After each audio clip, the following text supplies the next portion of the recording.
Agatoprou a fait part à ses followers d'une situation bien inquiétante, reliée à un sombre fait divers. Sur son compte Instagram, la chroniqueuse de 30 ans qu'on va retrouver sur Brut FR a raconté l'incident qui remonte au 25 août 2022. Non loin de son lieu de résidence, elle a découvert qu'un automobiliste avait pris la fuite, refusant d'obtempérer à un contrôle routier et renversant 2 gendarmes. Selon le site Objeco, un follower d'Agatoprou lui a confié par message privé qu'il y aurait un escroc dans sa région à Guéret. Inquiète mais curieuse d'en savoir plus, celle qui a vaillamment affronté un cancer lymphatique en a appris plus sur ce contrôle routier banal qui a mal tourné. Le suspect serait un Britannique activement recherché. Elle réalise qu'elle aurait pu le rencontrer à plusieurs reprises, lors de ses cours de conduite.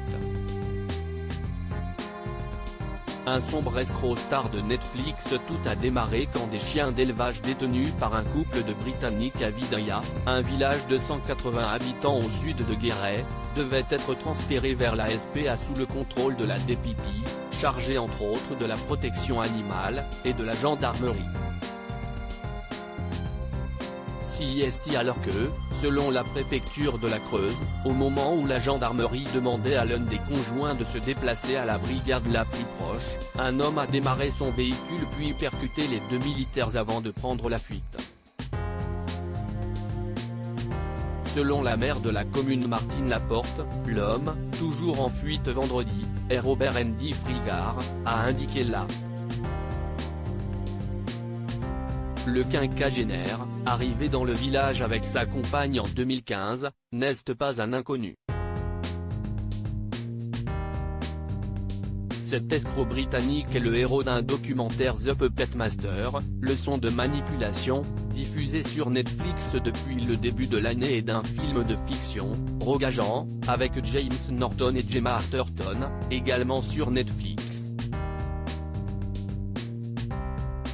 Cela fait 4-5 ans qu'on sait que CIST une crapule, a raconté à un correspondant de l'AFP, Serge, qui ne veut pas donner son nom, un voisin de la maison de Pierre habitée par le couple, aujourd'hui au volet fermé. En 2005, Robert Andy Frigard avait été condamné par la justice britannique à la prison à perpétuité pour enlèvement, tromperie, vol sur des étudiants et des femmes, à qui il avait soutiré un total de plus d'1 million de livres, en se faisant notamment passer pour espion du MI5, les services secrets britanniques. Il avait été libéré en 2009, après qu'une cour d'appel avait cassé la condamnation pour enlèvement.